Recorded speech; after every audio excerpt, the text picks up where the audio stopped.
Three, Cool. 2, 1. Okay, so right now on the screen, we've got a brunette girl. The screen title reads Liverpool, England, 1964. One of the things I like about this film actually is that it's not all changed. Some of it is actually the same. They've just changed little details here and there to make it a new story. I like that, yeah. I didn't get this gag. The nose cone of the plane opening up and then waving from it. Or is that supposed to be a gag? Is that a budgetary thing, you think? Yeah, it could be, yeah. I was thinking that, yeah. I'm not sure, yeah. So we got these credits now. Yeah, scrolling. You think I thought this might be a Star Wars joke, because Star Wars was out at this point. All right, 77, yeah. There was a Richard Lester lookalike there as they're getting in and out of the cars. Was this Hard Day's Night or was this the Maysles Brothers film that they spoofed? Well, the car bit is Hard Day's Night. Is that a Richard Lester? He's originally a Richard Lester lookalike, but he shows up throughout the film. I kind of thought that he was a Mal Evans stand-in. Yeah, it just looks very much like Richard Lester with the bald head and the hair at the sides. I'm not sure. I guess with Hard Day's Night, that would fit, yeah. So this is sort of a Hard Day's Night. It's also sort of there's a very similar clip in Mersey Sound. Now, a lot of this early stuff comes directly out of that special from 1963. Oh, yeah. Here's Eric as the reporter. And this was really the pieces that came together for the idea. Eric had this idea of the reporter who was doing a documentary who was so boring that the camera ran away from him. It's quite funny that they're actually just repeating the gag they just did with the credits like 30 seconds ago. Do you know what I mean? Like they're running away from the speaker. But yeah, I saw that interview where he said that was the original inspiration. Very funny. And we shall also be asking some of the people who worked with them whether they were really the sort of lovable people they were made out to be. We shall be asking many people who knew them what they were really like. There's Leggy Mountbatten in the background. We'll see a bit more of him. And Dick Jaws. Great names. So Eric wrote the script, is that right? Yeah, Eric wrote the script. The music and the script were done completely separately. I guess these bits we can talk about them when we get to them because this is like a montage, isn't it?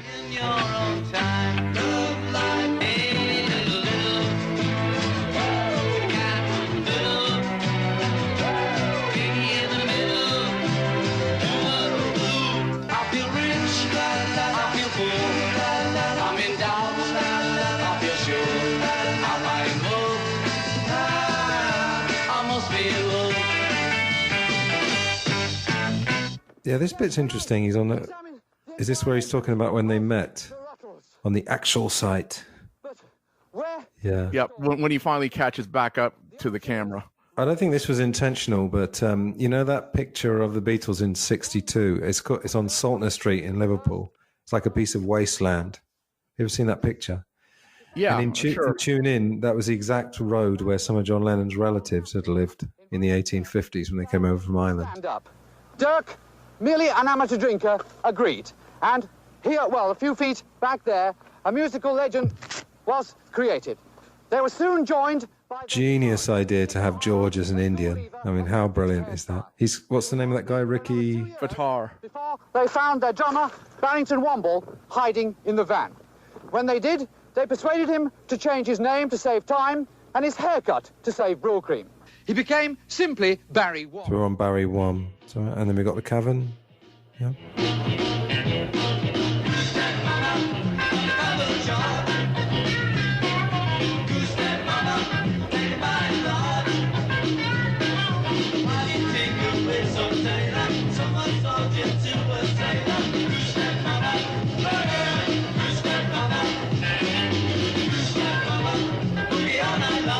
So yeah, this is obviously the Granada Cavern. Some other guy type. They found themselves a nice cellar to film in. Yeah, they did. Yeah. I just want to say a couple of things about Goose Step Mama. Obviously, there's the German reference, but there's why you tinker with a tailor, someone sold you to a sailor, and that's a reference to Tinker Tailor Soldier Spy. Yeah. Oh, yeah. Well, actually, the nursery rhyme's something else. Tinker Tailor Soldier Sailor. That's it. Yeah. As a child, Leggy There's a lot. And notice the reporter's hair. the little boys. Yeah. He wore swimming trunks in the bath to stop him looking down on the unemployed. But it was here, And then this is a running gag as well, where they're not in the right place. Paul, that we spoke with. It's a bit of comment on the this is cheapness. Iris Mountbatten, Leggy's mom. Now, this is actually an almost exact duplicate of a clip with the real Queenie Epstein. Tony Palmer had a history of rock and roll from, again, about the same period of time. And he actually interviewed Queenie. I believe that's the only available interview with Queenie. Wow, I've never seen that. No, this lady is called Gwen Taylor. British audiences. She was very popular in the 80s. She was on TV, and she appears later as one of the other characters. You probably know that, don't you? Yes. A very different character. Well, I was going to say earlier with that Tinker Tailor thing, he's very clever. In a lot of the lyrics, you'll see there's lots of English expressions, like a later one has to upset the apple cart. And I think that's a kind of nice, subtle way of showing the Beatles or the Rutles Englishness. quite clearly. There's so many subtle things. That's why I think this is genius. I mean, I absolutely love this film, especially the song. They don't go into it, but do you think Leggy was supposed to be queer in the same way that Brian is gay? I don't know. Yeah, it was a strange choice. Or, Leggy the Mountbatten. trousers and all that. And Yeah. I think yes, in that way, yeah. So here we are at Der Ratkeller. Is one of these. This is where they found themselves, far from home and far from talented. Inside here is where they actually played. Come with me now, inside, or as the Germans say, mit mir gekommen, inside. Yeah, did you notice that Leppo is a reference to Zeppo Marx? Yep. The fifth Marx brother, yeah. Again, very subtle, but brilliant. Obviously, Leppo's Stew, isn't he? You have to have a good time. And that is Ollie Halsell. That is the man who's actually performing the McCartney parts. Ah, interesting. So here's some of the actual rats. These are some of the Original rats. Oh, it's brilliant. It was to this It does make me chuckle, this film. room that Leppo crawled into a trunk and wasn't seen again. came to relax when they weren't upstairs entertaining the other rats dining in the other rat cellar. Here they had bed and breakfast. There's the bed, the breakfast, of course, long since gone. Rodentally chewed, mouse masticated, in a word, eaten by rats. Incidentally, rat cellar means literally, in German, cellar of rats. Some different colour rats there. This might go on a little bit longer than need be. Now, there's some slightly different stuff in the book that comes with it. In particular, they make a rather vicious Alan Williams reference. Arthur Scouse, the man who won the Rutles in a bet. Hello. Oh, yeah, Arthur Scouse. I've heard of that. So it's not in the original film, yeah. 1961, Leggy was busy hopping round London trying to sell their tapes. Well, Oh, here's Archie McCaw. This is obviously George Martin, isn't it? Yeah. Now, if you'll notice those gold records behind him, it's a Red Road Speedway and a Ringo gold record. Oh, wow, I never noticed that. Oh, yeah, I can see. I wouldn't show it. You know what I was thinking when I was watching this film the other night? You know, we just did the review of Complete Beatles. This is actually very similar. This could almost be a parody of Complete Beatles, except it was made 4 years Except it earlier. was made first. Now the thing about Archie, It was the trousers. Archie neither looks nor sounds like George Martin. And I also think he looks too much like Dick Jaws here. For the longest time, I thought it was the same guy in these two. Dick Jaws, an Yeah, one thing I didn't understand is that I love the name parodies, but then they had Archie McCaw. I suppose McCaw's a little bit like Martin. And then Leggy Mountbatten. I thought they would have come up with a pun for those as well. Strange. So this is their first recording session, which took 20 minutes. Leggy Mountbatten, in his autobiography, A Cellar Full of Goys, wrote of the excitement Over 500 sold in paperback. took the ferry And the go-kart. Now that was something that they didn't need to do, that setup on the go-kart, the parody of the Desno Hoffman stuff. It was kind of interesting that they actually went to the expense of doing that. Yeah. But interesting that they didn't change it to something that was a bit like a go-kart. You could have had them on motorbikes, because the Beatles were actually on the go-karts, weren't they, in some of those clips? So I mean, it's interesting. They don't change everything. Some of it's just similar. Oh, there's a Dick Lester guy again. Yeah. Maybe you're right. It is Mal. Yeah, looks a lot like Dick Lester. Anyway. Well, maybe they just had a thing about bald guys because I mean, the George Martin was bald and the real George Martin was not, and well, Dick James was, and actually Dick James has the worst bald cap of any of them, and then there's the Richard Lester / Mal Evans fellow. So this is this between us? Yeah. Yeah. I was thinking, because George is singing, I wonder if it's a bit I Need You. It's supposed to be a little bit like I Need You. But they've got the claves, you know, those percussion things from And I Love Her. So for the listeners, Ed and I were saying earlier that this is almost like a forerunner of the Love soundtrack, isn't it? Who did?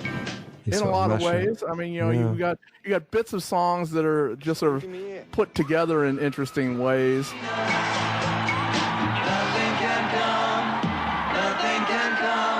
Between us.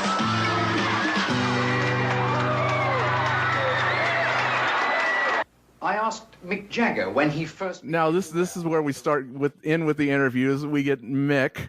We didn't have any money. Now, I love this one.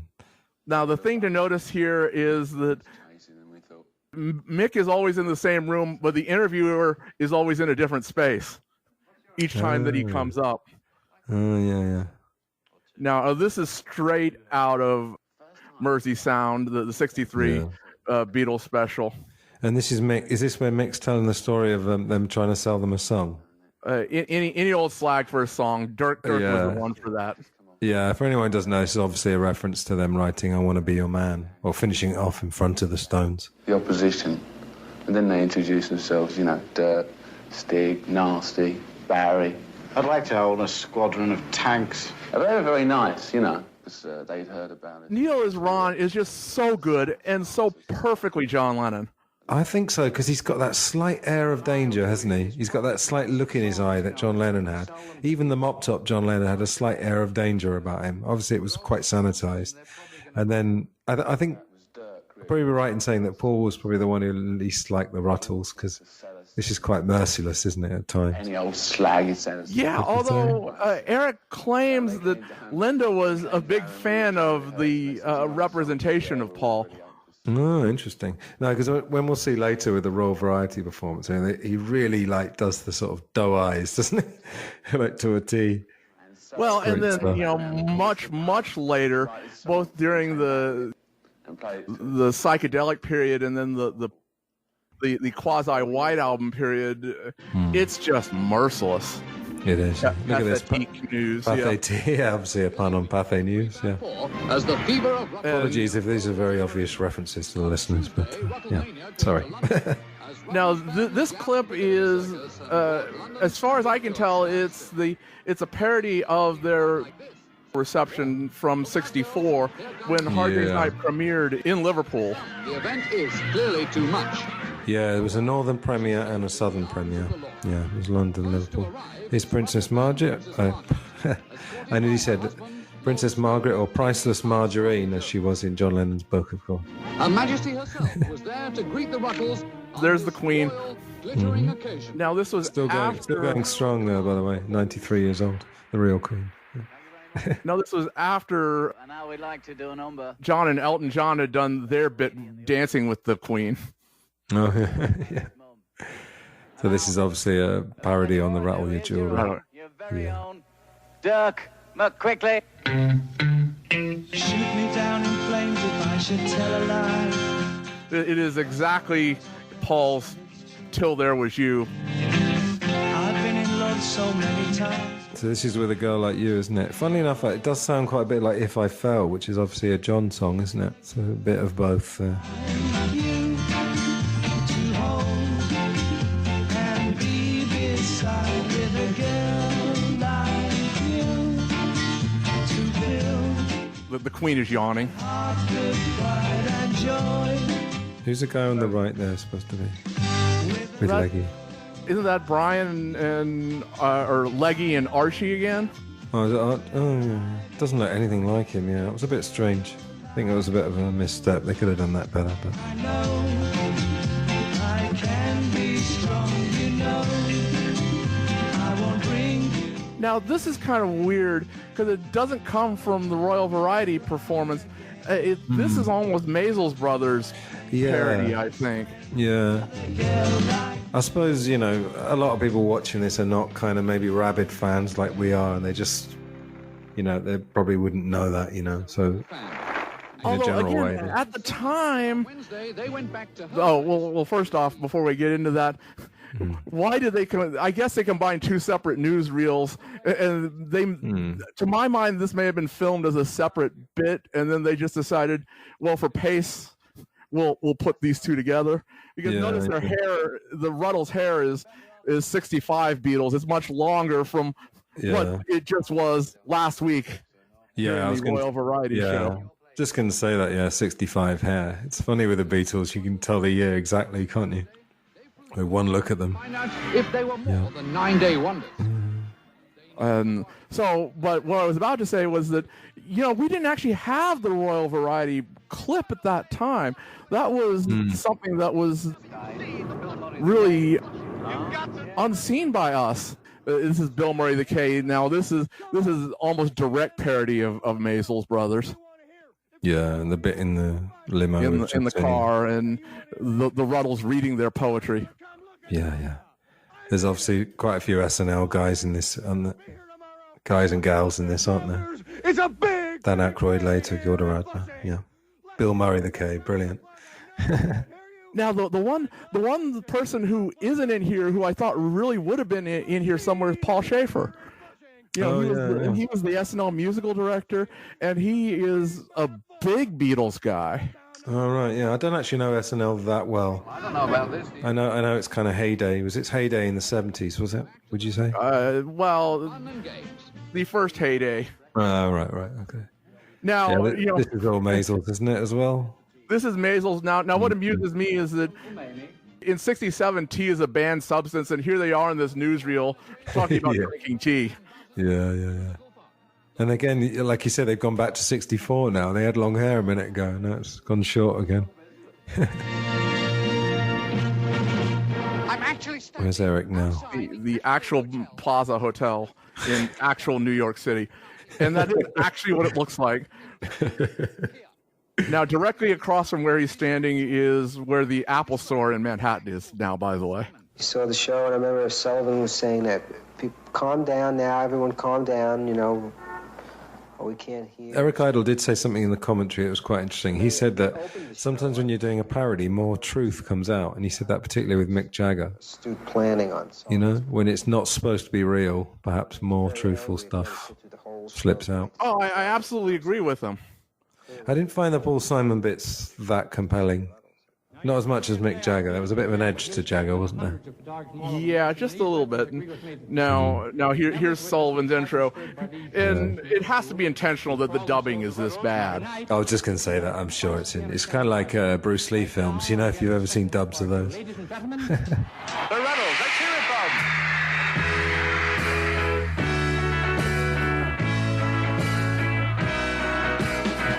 I'm not the kind of guy. They actually did a good job with building the faux Sullivan set. I mean, you know, it's not that hard. It's a bunch of chevrons or arrows pointing at the stage. Yeah.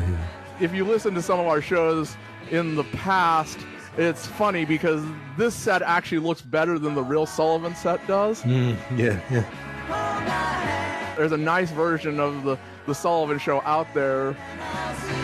Through the magic of interpolation and computer enhancement, we can see what it actually looked like, and it was really pretty tatty. The arrows were sort of falling apart behind Ringo. I'll just say something. Look at Eric Idle. He's playing the bass with 4 fingers. Look. He's not even like making an attempt. This song's Hold My Hand. This is a mixture of I Wanna Hold Your Hand, the title. 8 Days a Week was the intro. And then All My Loving. Yeah, you're right, yeah. And then the triplets, John's guitar, the triplets that John played on All My Loving, that kind of fast guitar. So, very clever, yeah.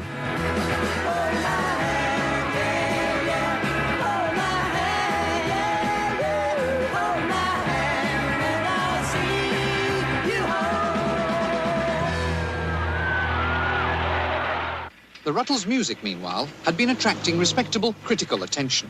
The London Times called it the best since Schubert.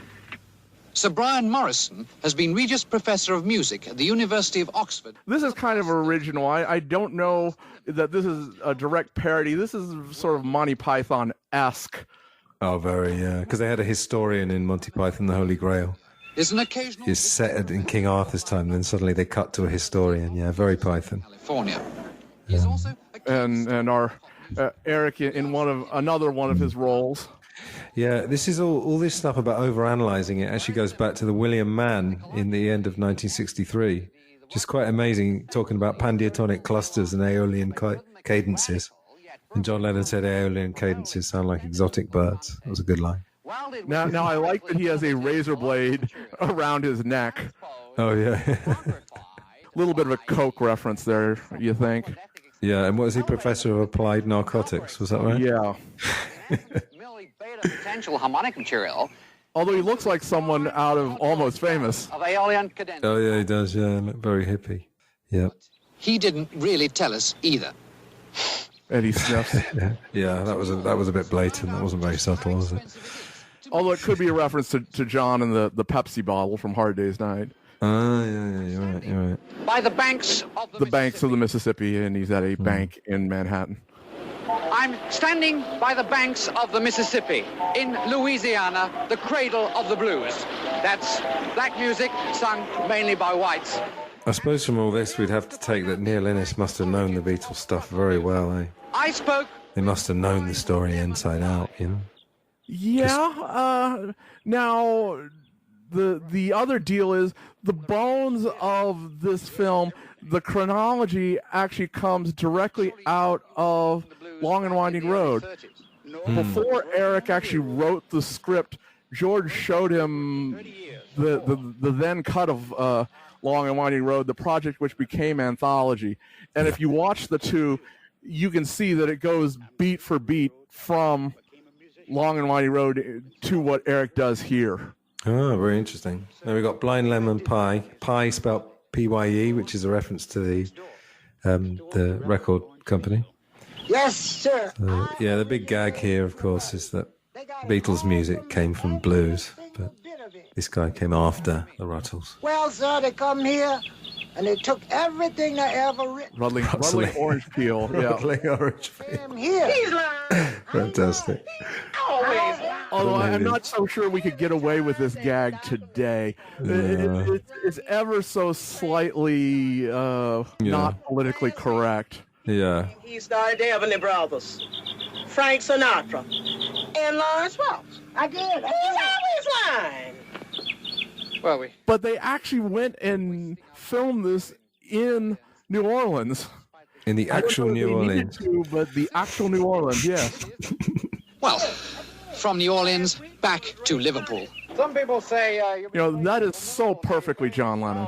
Yeah, it is. It's uncanny, isn't I it? think there's got to be something that he's parodying here, but I'm not sure what this clip is an actual parody of. I suppose in a way, it's almost making a serious point that they start to get knocked, but yeah. Out of me head. And then the seriousness goes out of me head. Yeah. The cinema. They did such a good job with those little pictures. Really, all the album covers are absolutely amazing. Yeah. And there's lots of song. I think when we get to Tragical History Tour, you see they've actually put song titles for all of them, parodies. I must be in love. This song I absolutely love. I mean, this could really just be a standalone, fairly serious song, really. This could have been a hit in '64. Oh, absolutely. And what they've got here is the drums is quite Ticket to Ride. And obviously you've got the Rickenbacker 12-string sound. And then the woo. So, yeah, very clever. Now the video is kind of a combination of the Can't Buy Me Love running around in the field bit and the straight performance from the end of Hard Day's Night. Yeah, that's right. Oh, coming down the stairs, yeah, that's Can't Buy Me Love, isn't it? A Hard Day's Night film. I love that solo. Yeah. It's such a perfect George Harrison solo, especially the way, he hits like the first four notes, then there's a little break, and then he hits the last note of the solo. Yeah, I'm glad you noticed that because there's so many subtleties. There's even the ooh la la las are from You Won't See Me, which is obviously a Rubber Soul. Absolute genius.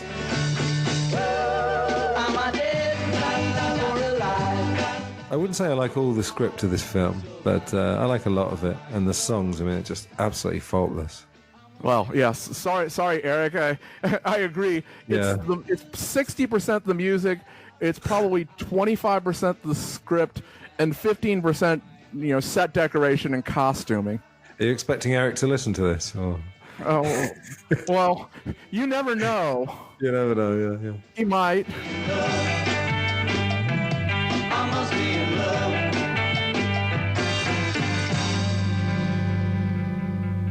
Roger McGough is a Liverpool poet. He's the author of many books set in and... Roger McGough, of course, Liverpudlian. Of The Scaffold. Yeah, now the book closest to Eric, the Liverpool scene, John and Paul are actually on the cover of that. He was born. On the Blu-ray, you can just barely make them out. Another actual Beatles reference here in the Rutles. But so I wonder who was in The Scaffold in the Rutles verse. Did Dirk have a brother? Yeah, maybe. And if so, was he McFab or something? Yeah, could have been. We've had McGear, haven't we? So. Poet, writer, author, humorist, bon vivant, and a man who knew the Rutles. Looking at you.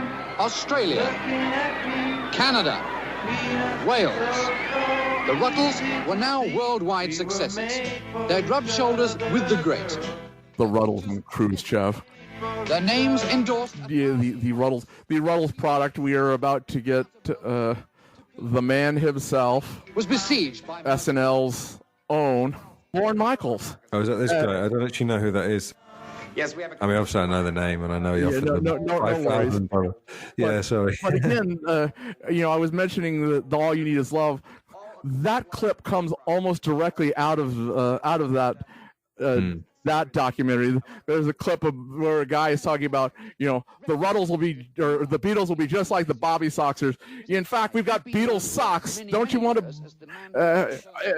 to get them? Well, we've actually already made some and we put some on the market. Oh, well, sorry about that. It's that's a real clip. Now here's Dan Aykroyd.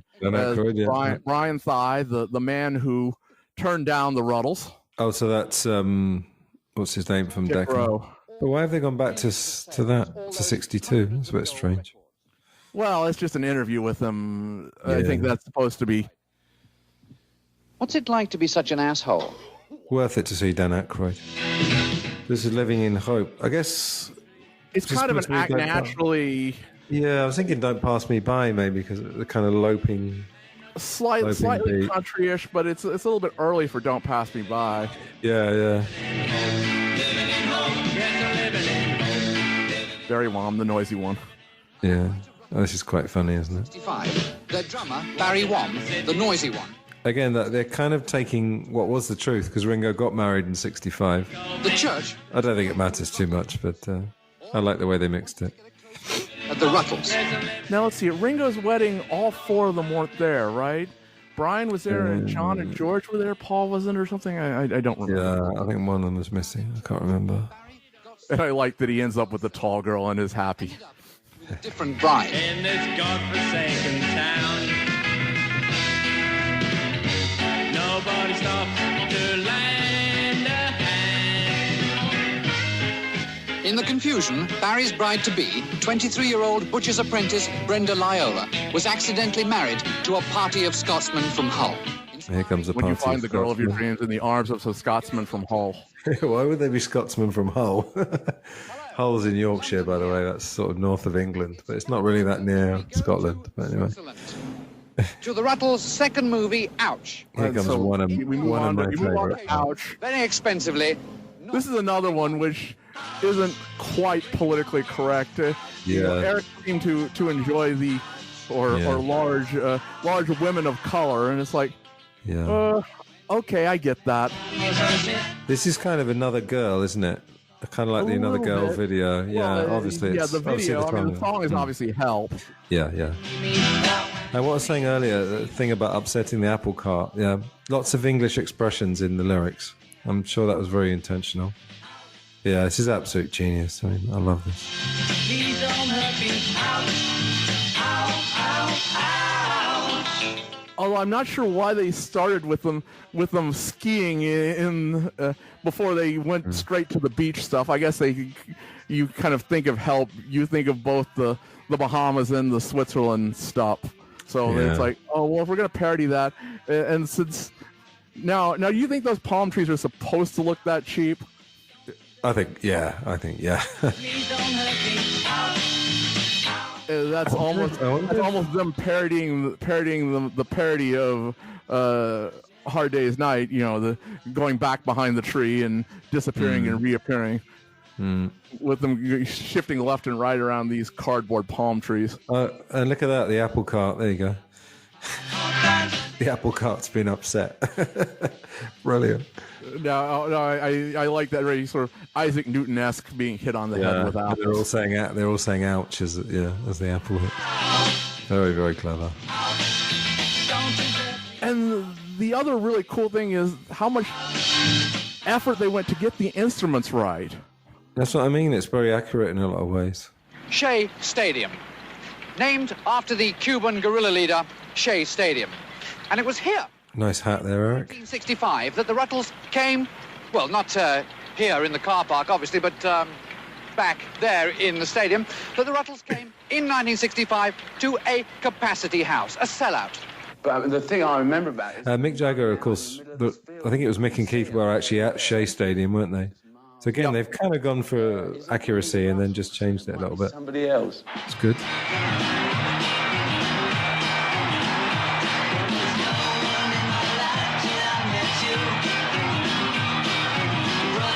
Incidentally, the bass that Dirk is playing is the same bass that appears in Birth of the Beatles.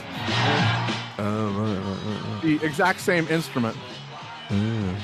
Because they got it from the same instrument rental warehouse. Right. And, Again, one of my friends actually gone and tracked down the serial numbers and done the rental information and verified that fact. Oh, wow.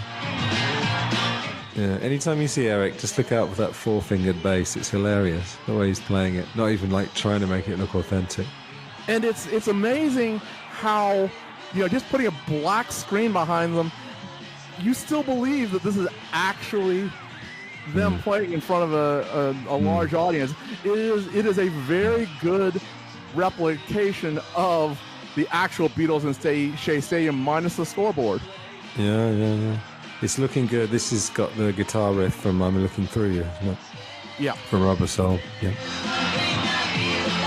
And, the songs are moving from period to period reasonably well. Yeah. And Neil, with his bobbing, sort of replicating John Lennon's You're right. I mean, he's got that absolutely off, hasn't he? More than the others, I'd say. I mean, I said Eric's not really trying to play the bass properly. The others kind of look like they are. Eric's just I'm sure Ricky is actually 20 minutes. doing the proper chords on the guitar, and John Halsey, he was the actual drummer on the song, so why would he screw around with it? Yeah. In 1966, the Rutles faced the biggest threat to their careers.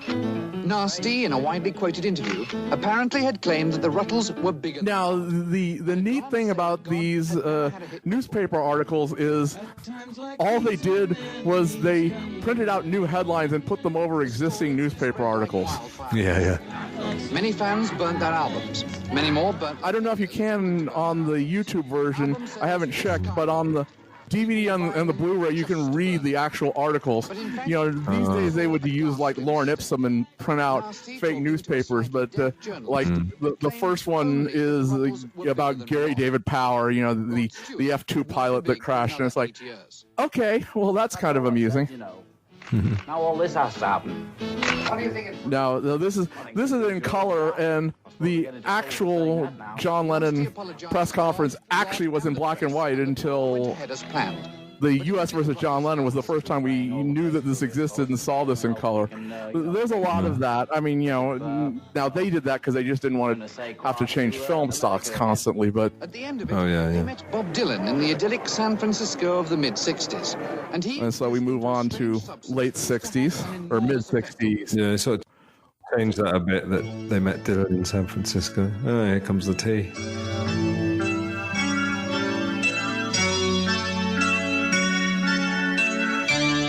Yeah. Of course, the LSD they took was where there was spike was put in their coffee. So. Enjoyed the pleasant effects. And they did actually used to put LSD in their greatest work, sugar cubes, didn't they? So it would have been in the tea. So yeah, very clever. Sergeant Rutles. I think it's Sergeant Rutles' only dance club band. Now, the actual Stu Sutcliffe, they didn't cover him up. They covered up the Beetleheads and they covered up particularly the Waxwork Beatles, but they didn't replace Stu with Leppo on the left-hand side. Oh yeah, I've never looked at that closely. So so the actual Stu Sutcliffe is one of the few Beatles figures that's on both Sgt. Pepper and Sergeant Rudder. Did you see that Ku Klux Klan hat he had? A white hat, just the eye holes. Brilliant. To deny it. It's not up to me. If you come to me, Dirk in the white suit. That's more of a mid '68 thing, although it's clearly parodying Paul's admission that he had taken acid. Yeah. This admission created a scandal. The press grabbed hold of the wrong... Shock admission, Rutles take tea. I love this. The press grabbed hold of the wrong end of the stick and beat around the bush with it. So more expressions there, more idioms. I'm an English teacher, so I pick up on these things. Now, of course, this is a parody of the Lennon pot bust from and later on. The new girl was a Redlands bust with Marianne Faithfull, wasn't it, and the Stones. So here we go. We don't need to tell the listeners what this is parodying, obviously. Yeah, although for the longest time, everybody would keep telling me, oh yeah, no, there's a copy of All You Need Is Love in color, and it's like, no, it didn't exist in color until Anthology. Oh, yeah. Because everyone just kept confusing this with the actual All You Need Is Love clip. Nasty's chewing gum there, which John Lennon was also doing. I love these little touches. I love Leggy just sort of standing stock still there.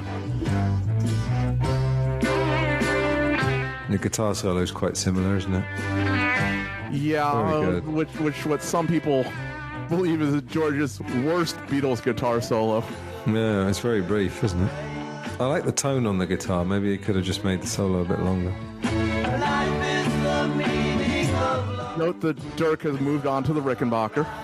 Yeah, but still playing it with 4 fingers. Still playing it with 4 fingers. Sorry to keep going on about that, but it just amuses me because I play bass as well. So. Look at him there. Just watch Eric. He's got his thumb just resting on the thing and then the 4 fingers just waggling around. Very funny. Yeah, Eric is a guitar player. I don't think he actually plays the bass, although, I mean, most guitar players play bass at least badly. Yeah, I mean, it's not exactly the same, but yeah, you can sort of get away with it. Yeah, that must have been deliberate, but that's obviously Paul we kind of would know as a very precise musician, so... Earwig. I think it's just a comedic touch. David Frost. Oh, this is Frost from '68, isn't it? The Hey Jude, it must have been.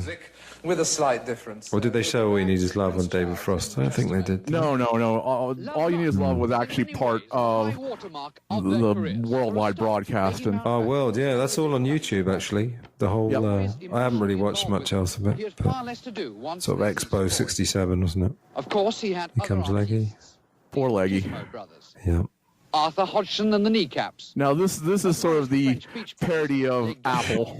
Le Garçon de la Plage. The French Beach Boys. Yeah. As a tax dodge, plus his unusual personal life in California. He's going through the water. Kind of a weird to a rubber raft. It's brilliant. Him walking off into the water here. Well, it's a very Python-esque thing where they show like a close-up and then you'll see it pan out and it's something completely ridiculous. That's very Monty Python. Yeah, you're kidding. Leggy got around a bit, you know. Have you seen much of the Monty Python series, or do you know the film? Yeah, no, I've seen all of it. The series is very uneven, actually. I like the first series, but I feel like they were, because Cleese backed out, didn't he, the last series, because he felt like they were repeating themselves. Yeah, I think the films were almost like all the best bits put together. Anyway, what's this, Arthur Sultan? No, this is a little bit, it's another Arthur Sultan here. Yeah, I think this is brilliant. Like, instead of parodying the Maharishi, like tapping weekend near there's your figure again, the bald fellow who's leading the train. That's why it's not Dick Lester, I don't think. Yeah, no, you're right. Is that Cynthia, isn't it, running after the train? But look at her, though. It's a perfect recreation of Cynthia missing the train. You look at the actual clip, that's what happened. But she's acting very un-Cynthia-like. The Rutles mystical bandwagon. And of course, Jagger did go to Bangor. Yep. It's Bognor in this one. It's Bognor here, yes. Do you know Bognor? Bognor Regis is a holiday resort. We don't really have what I'd call resorts in England because the weather's not good enough. But on the south coast, this is. Nevertheless, everyone always says it's Within You Without You. I think it's more Love You Too. Yeah, I think it's a bit of both. I mean, it's a generic Indian song, but I think if you had to pick one in particular. Did you notice, Ed, in the lyrics, it's not my cup of tea? Yep. Yeah, and again, that's not only is that an expression, but it's a nod back to the tea thing.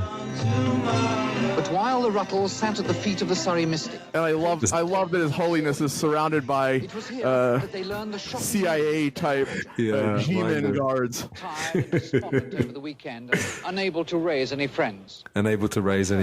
Yeah. That was what happened with Epstein, obviously, wasn't it? That was what happened with Brian. Yep. He went down to Sussex and he couldn't. Nobody turned up for the party. We found out that. Although, I mean, in real life, everyone thinks that it was just, it really was probably just an accident. Now, since Stig can't speak, in the real clip, it's John, Ringo, and George, so they have to replace Stig with, they have to replace George with Paul here. Shocked and stunned. Shocked and stunned. Yeah. But again, that's almost a perfect recreation. Now, this is where Ringo says, well, it gets a little sad because it's too close to the truth. And it really is. Yeah. Where he'd gone. I think the best comedy is realism, just slightly heightened. Thoughts of Australia. So, Thoughts of Australia. Because I just realised something that, the Aspel interview, George and Ringo? Yeah. George says shocked and stunned, doesn't he, when he's talking about John Lennon's death?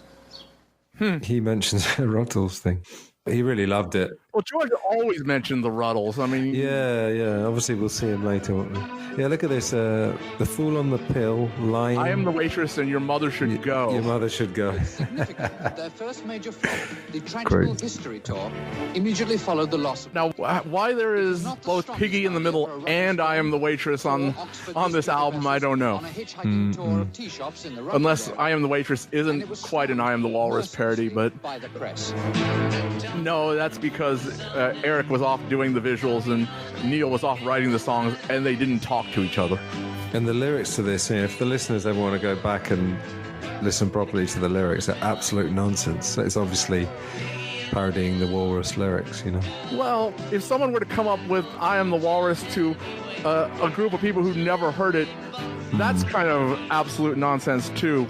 Yeah, it is. Yeah, it is. He just, I suppose it just sounds so good, and there's obviously something that comes across in I Am the Walrus. This is from Magical Mystery Tour, isn't it? The tent scene. Now, what they missed, what they really should have done, I think, is they should have had a parody of the stripper scene, just so Neil could do a Bonzo parody within, even a brief one within this clip. They didn't do that, but that's what I would have done. Maybe a little too self-referential. Yeah, maybe. The lead person there was doing a Nazi salute. I don't know what that was about. You can see the legs hanging out at the end there. It kind of fits the music.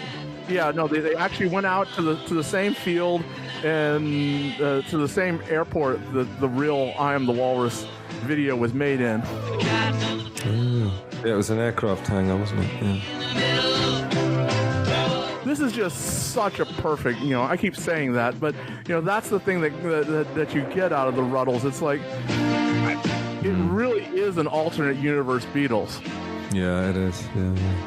That's what I mean. They've studied it. It's one of the great things. They've studied it very carefully, obviously.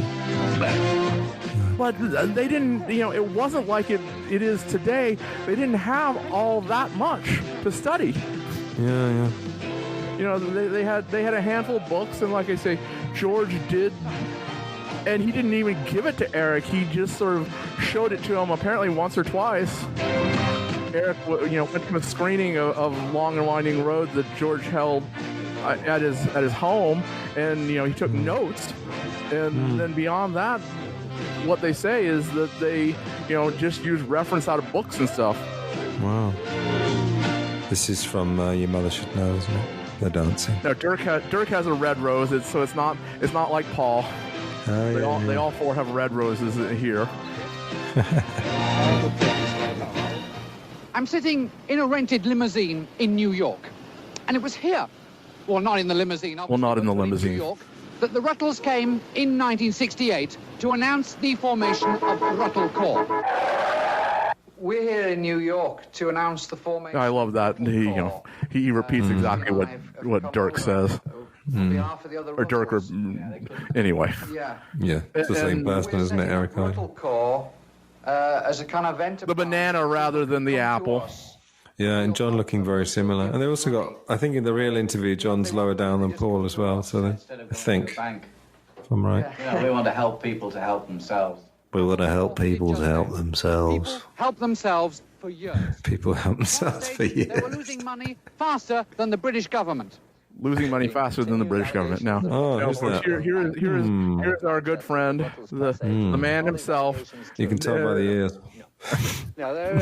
And the thing about George, the way he's dressed and the costuming, George Harrison is actually playing George Harrison, because there was a reporter named George Harrison.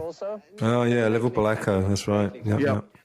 Oh wow, I didn't know that. Now it's not an exact duplicate, but the suit and some of the outfit, he's clearly trying to sort of look like the Liverpool Echo George Harrison. Interesting. And we're putting a stop to this, and we are doing, So Michael Palin, Eric Manchester, Derek Taylor. Derek Taylor, yeah. Television sets. The odd car belonging to the company has... as everyone sort of runs out of Rutle Corps with the it's not extreme. Everything inside of it. Oh, there's a pot plant. We direct listeners to an amazing book called The Longest Cocktail Party. I'm sure you've read. I haven't read it for years, actually. Absolutely incredible. So once you see this... I think the complete madness of Apple is perfectly exemplified in that book. Absolutely. I feel yeah, although why exactly does this stuffed bear inside of Rutle Corps? Yeah, I don't know. Will last for a very, very... Steals the microphone. Yep. For a while, 3 chapters of the Redditch Hells Angels lived in the... no, of course, this is kind of true, isn't it? Because the Hells Angels turned up at Apple.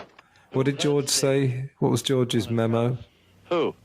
He wanted them to be welcomed. Yeah, that whole thing was... George made a very unfortunate mistake by inviting them to visit should they come to England. Yeah, and he made up a new verb as well. He said, don't uptight them.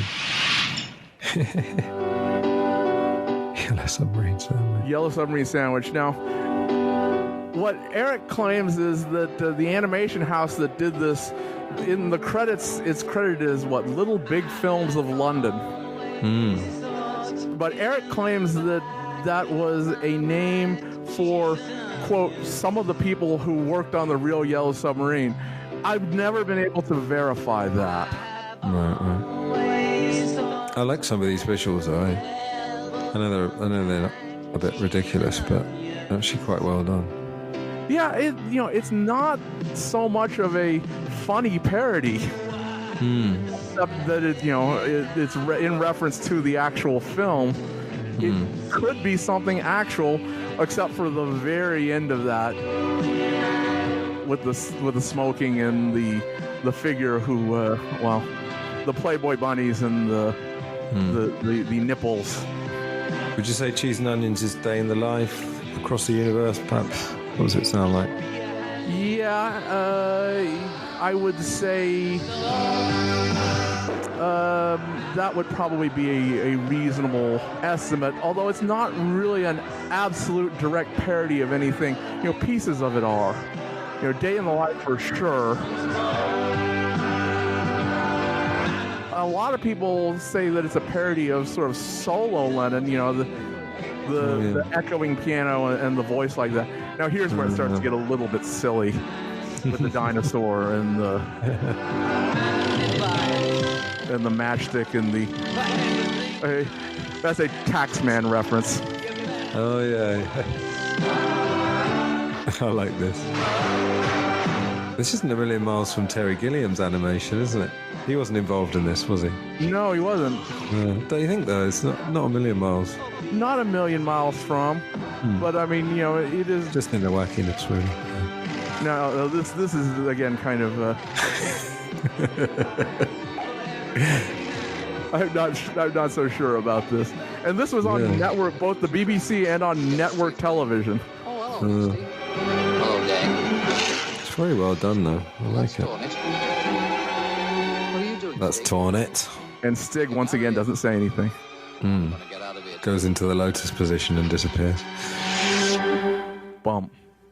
Thump, yeah. Personal problems now began to split the Rutles into smithereens. And so we move on to 69. Pretty soon they would Is that New York? sing. Yeah, I think that's supposed to be Manhattan. Things had got so bad within the group that both Dirk and Nasty got married. Bianca Jagger, eh? Yep. Now Martini is not really a Linda parody. I mean, she kind of is, but Italian and Chinese. I think she's more of an original Eric Idle creation. Yeah, that's what I think. And obviously, as we'll see in a minute, Nasty's wife. They just went for something completely different. Yeah. Paul's got exactly the same. This is the most vicious McCartney parody that you could ever have. Although it's also, you know, how true is this? How many outtakes have we listened to where Paul is just sort of noodling around on the piano and then ends up with something absolutely brilliant? You know, the something that's going to be a #1 hit across the globe. I think he's secure enough in his reputation to not worry about that. I love the vocals on this. This is Let's Be Natural, isn't it? It's a fantastic vocal. Yeah, it's sort of a Dear Prudence, I think. Yeah, I think that's what it's supposed to be. Now, the visuals are more like the Something promo, I think. Yeah, Paul's got exactly the same hair as he had on his wedding day as well. Exactly the same. Yeah, this is Dear Prudence. Yeah, definitely. Don't you think the voice is wonderful on this thing? This one. Neil's just so good at this, and you know, as you go on to the archaeology album, where he's really not trying to directly parody any single song. Pretentious Gallery. At the Pretentious Gallery. It's obviously about Indica.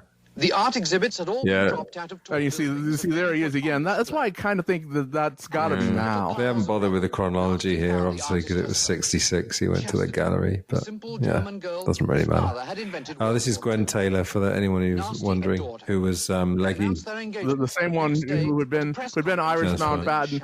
Now, Eric also claims that Yoko is a fan of this representation. I don't know whether I quite believe that or not. And they're in the bath, obviously, instead of in bed. We are getting wet. Or in a shower bath. But the dialogue is so perfect, you know. Civilization is just an effective sewer system.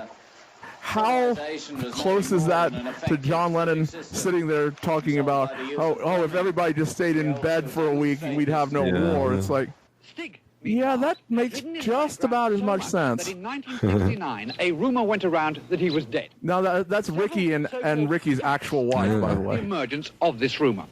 So they changed it so the George character had died. Even as the quiet one, he'd not said a word. Yeah, now what's strange about that is in several interviews afterwards, Neil has also changed it to Dirk is deaf. An Italian way of indicating. Oh, no trousers instead of no shoes. 3. Nasty supposedly sings Brilliant. I buried Stig on I Am the Waitress. In fact, I am the waitress. So I guess maybe I Am the Waitress is the Rutles Strawberry Fields Forever. Oh, yeah, maybe, yeah. 4. On the cover of the Sergeant Rutter album, Stig is leaning in the exact position of a dying Yeti from the Rutland Book of the Dead. The Rutland Book of the Dead. 5. If you sing the title of Sergeant Rutter's only darts club band backwards, it's supposed to sound... Again, I wonder in the Rutles verse, what are people doing these days? Because, you know, Paul is dead, at least among some people, has just become absolutely silly. You know, there are people who still try and claim that it happened. Not, in fact, far from Isha. I always thought there were a lot of... I mean, I didn't believe it, but there are an incredible amount of clues. Gertrude Strange. Whose father had invented the now, when they met, it was large-breasted, biologically accommodating American woman. That is closer to a Linda parody than Martini, I think. Advice, or he was desperately trying to start a Barry is also dead rumor. You read some of the press at the time, they like to make comments about Linda's bosom. Nasty had flown back in a hurry from his honeymoon rally in Nuremberg to meet the most feared... Honeymoon rally in Nuremberg. Ron Decline. Mr. Belushi. This was filmed inside of 30 Rock, by the way, and his guards are Al Franken and Davis. I'm just going to ask you, I'm not so versed on... Are they SNL as well? They were writers on SNL. Okay. But no one could find his... Al Franken became Senator Al Franken. Oh, right. People would commit suicide rather than meet him. In business, his left hand never knew who who his right hand was doing. He was a man after his Great stuff.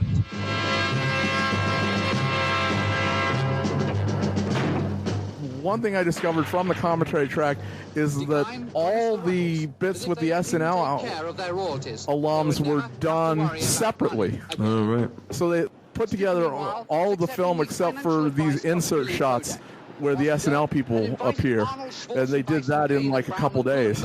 To handle his end of the name, and Barry was consulting the I Ching every 3.5 minutes. There was a plethora of lawyers. Suddenly, everyone became more Derek Taylor. Litigious. That is an actual outfit that the actual Derek Taylor wore. Go to the office, sue someone. He liked the hats. The morning's Ritz, sue the bank. Go out for lunch, sue the restaurant. Go for lunch, sue the restaurant. Had been received that afternoon. Read the papers, phone the papers, sue the papers, and go home. Sue the wife.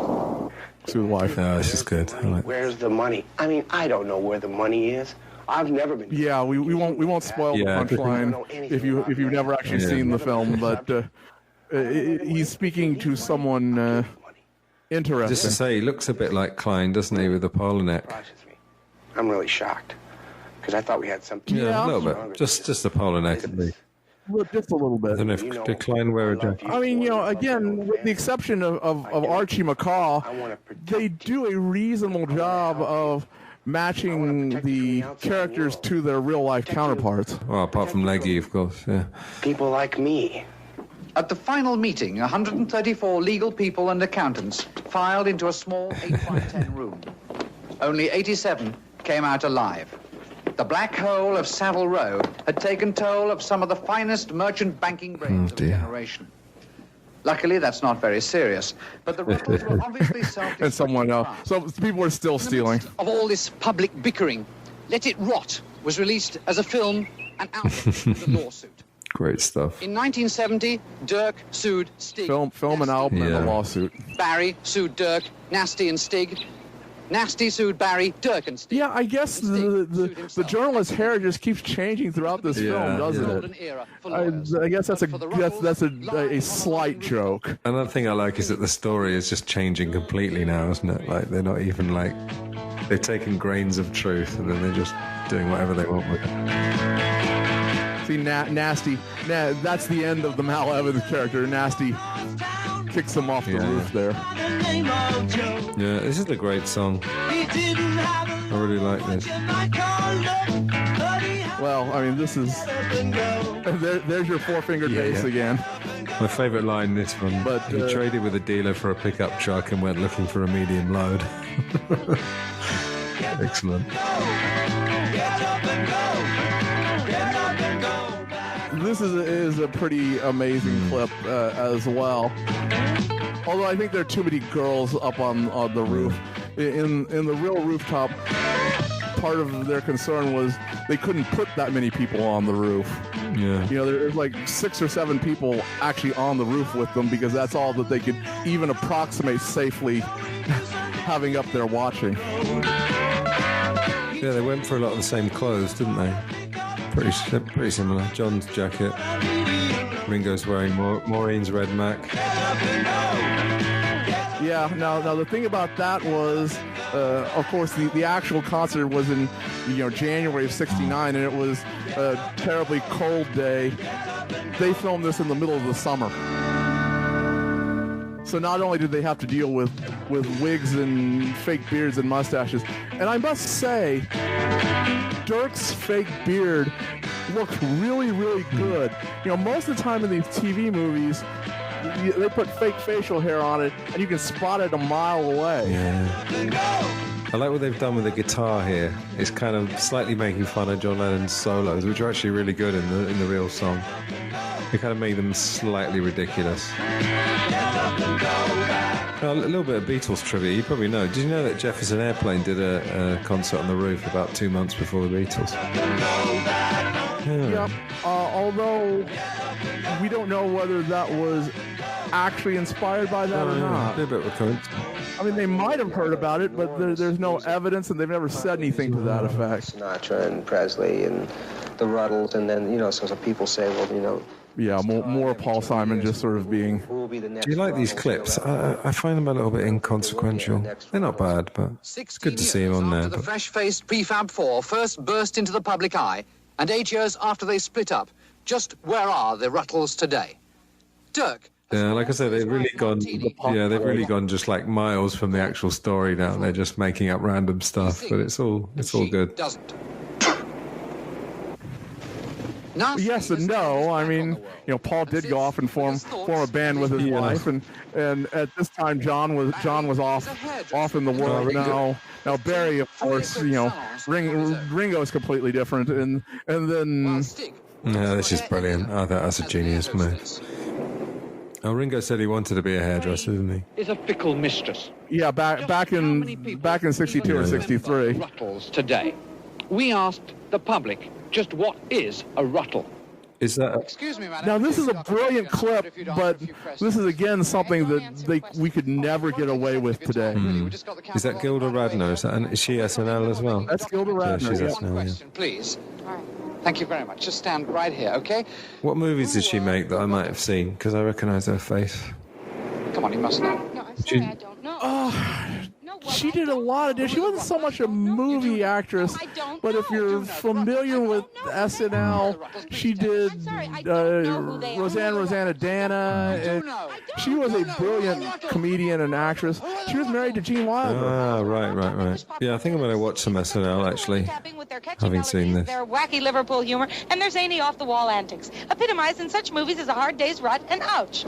Dirk and Nasty, the acknowledged leaders of the group, were perfectly complemented by Stig, the quiet one, and Barry, the noisy one, to form a heartwarming, cheeky, lovable, talented non-Jewish group. Heartwarming, talented non-Jewish group. They played the Tavern. After that, they spent several months in Hamburg. Yes, thank you very much. In 1962, they released their But first that is kind of an interesting parody as well. The idea that the Beatles or the Rutles are just sort of slightly buried under the public consciousness, and you just scratch a little bit, and all this stuff starts pouring out.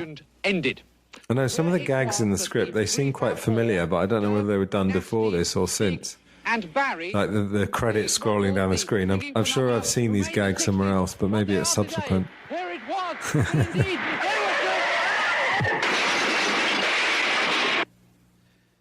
Mick, why do you think and the end of the Mick interviews, where he's actually in hospital bed interviewing Mick. This feels quite real when he's saying this, because obviously Mick's had a few relationships in his time. Shalo fan, There's definitely there's a bit of edge to that, and I like it. Together again. Oh. Double back alleys, and then the ending. This is Penny Lane.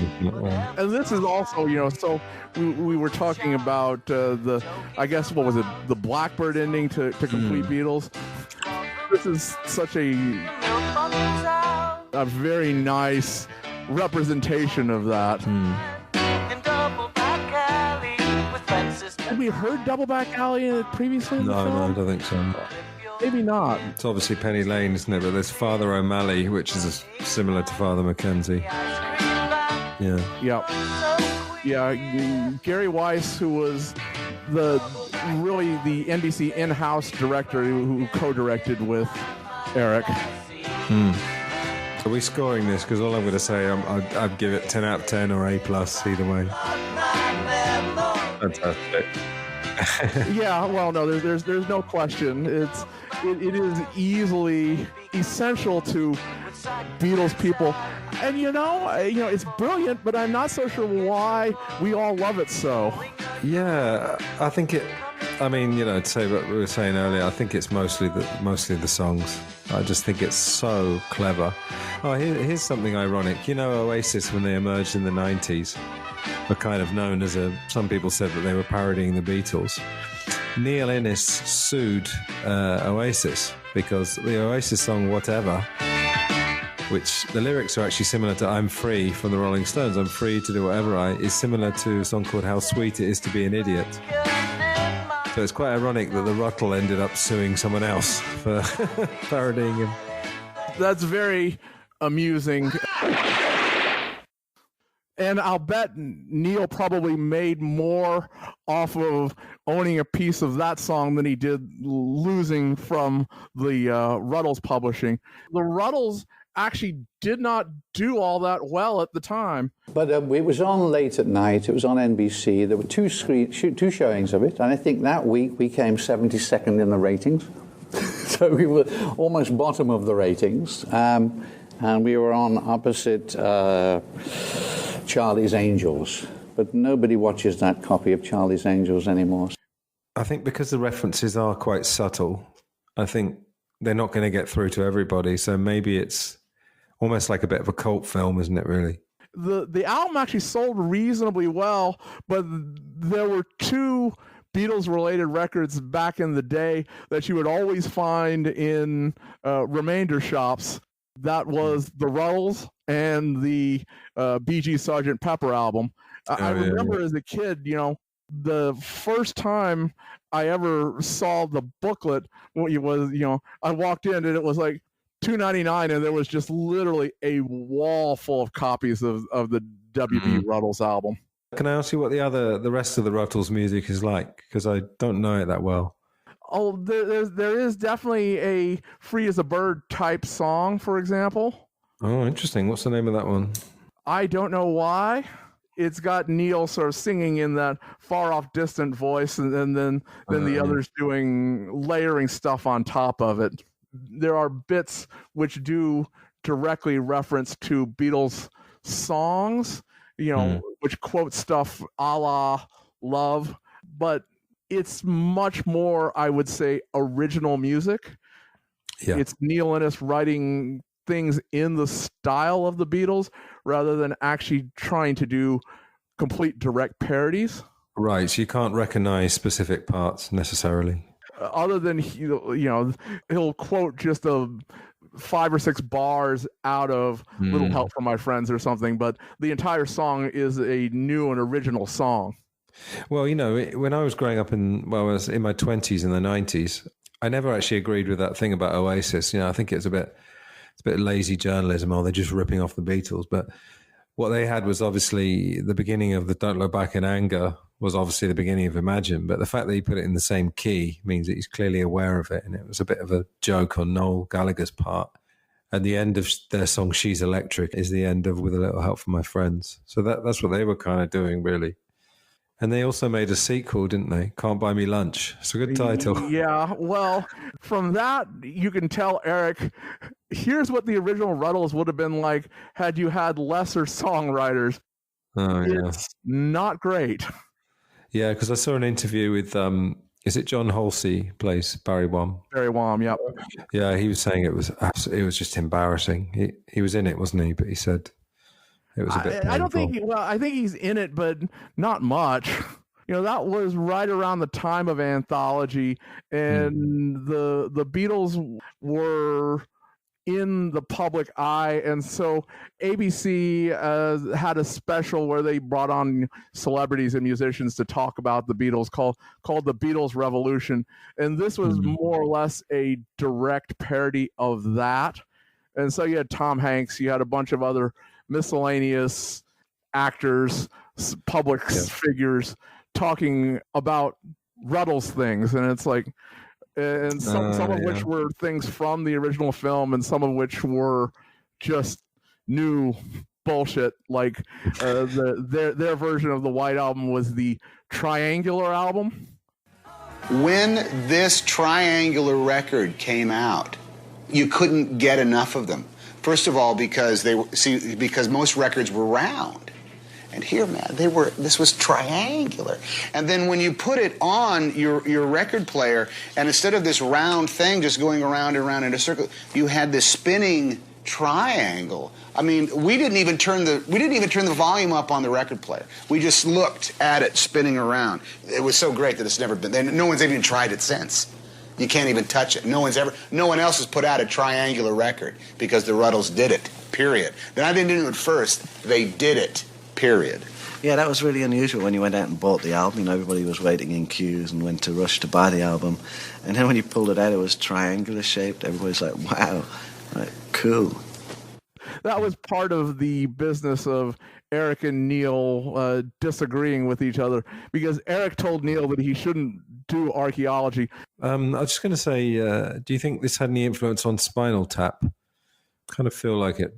I think it did, although, I mean, Rob Reiner was kind of going after something a little bit different. I think what it really had influence on in Spinal Tap was some of the clips that they used. What is you listen to the Flower People, for example, or that early Spinal Tap clip, Give Me Some Money. That is very a la something out of the Rutles. Did you guys in America get the comic strip? Have you ever heard of the Young Ones? I guess it was early 80s. We had there were a bunch of university graduates, Rick Mayall, Adrian Edmondson, and they had a thing called the comic strip, and they came up with a thing called Bad News, which was sort of our Spinal Tap. Same thing, they made a movie and then they made a couple of albums. It's not bad. Other Rutles things that we should mention, Eric actually went out and recruited a reasonably well-known Beatle band and did a show that he was trying to bring to Broadway called Rutlemania. Ah, right. Didn't know about that. Because he had Spam-A-Lot, didn't he? It was a musical based on Python or Holy Grail. Yeah, and there are clips from Rutlemania on YouTube. So the Fab Four, the Beatle band that he recruited, played live while he actually played clips from the movie behind them by way of introduction. And there's some slight original scenes, acting and such in there, but I can see why it never actually made it as something that would go to Broadway. But what he says is that the Fab Four wanted to be paid like they were playing a gig, which, I mean, granted, they were playing a gig, and all they had was stage show money, which is apparently quite different. And were they well-known musicians, those guys? Or were they just professional musicians? No, they are just professional musicians. Oh, right. Like I say, they didn't do much acting. The story was told through clips from the original film that Eric redubbed where appropriate for the stage. Oh, right. For example, they ended up discovering Barry in a box in the back rather than in the van. I think Eric got a bit of a reputation for sort of milking things dry, if you know what I mean. Sorry, Eric. It's only because the music works as well as it does that we will take it and watch it over and over and never get tired of it. Well, he was in Monty Python, so he certainly made his mark on popular culture either way. So, let's see. Do we have anything else that we want to say here? No, I was just going to say with Neil Innes, what's the one thing you remember him most for, or remember him most fondly for? If you had to pick one piece of work.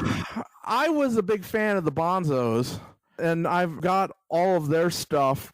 Of course, it's going to be the Rutles as the single largest thing. But the other thing about Neil is Neil, from all accounts, was such a nice guy. Yeah, I've never been... It's funny, when people die, people always assume that they're a nice guy, but I think in his case, there are enough testimonies that he was a nice fella, so yeah. I suppose if you work in entertainment, there's always going to be some ego, and there's going to be some ego clashes between creative people, so you can't really begrudge them that too much. Yeah, he was an amazing musician. I think, as you said, he made some sort of straight albums, didn't he? Some serious albums as well. I don't think he ever did anything absolutely serious. He did, he did some music which was not completely intended to be funny, but there was always a sense of humor about what he was doing. Oh, okay. Well, it's an art form, isn't it? Comedy music, let's call it. And then, of course, the Pythons wouldn't have been the same without Neil. No. As I mentioned it earlier, but that Brave Sir Robin clip from the Holy Grail, that's one I particularly remember him, as well as, of course, the Rutles. Yeah. The Pythons refer to him as the seventh Python, a la the fifth Beatle, although I think he was actually probably more than that. He really was the Pythons wouldn't have been the same had he not been there. Well, I love, you'll know, of course, George Harrison's quote that some of the spirit of the Beatles rubbed off on the Pythons. I don't know the exact quote, but you know what I mean? Because the Beatles effectively finished in 1969. That's when the Pythons started. So there's a kind of, there's a sort of vein running through all that for sure. Yeah. Let's close out here. I think what we'll say is we love the film. I hope we did it justice. I hope we didn't bore you too much sitting around talking about, this is great and that's great, but it is. I think the nerds will love this episode, Ed, particularly. Yeah. I think it's good. Thanks, Antony. I'll be back with whoever joins me next week on the Plastic Ono podcast. Okay, and I might get you on my podcast one of these days as well. Look out for an invitation. Thanks a lot. All right, all the best. Thanks. Okay. Bye.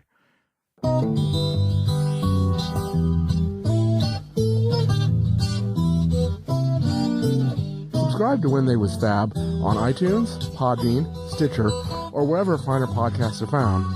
Please join our Facebook group, and we could be reached at When They Was Fab and on Gmail. The opening theme was written, produced, and recorded by Jae Young Kim, Feast or Famine Studios, San Francisco, California.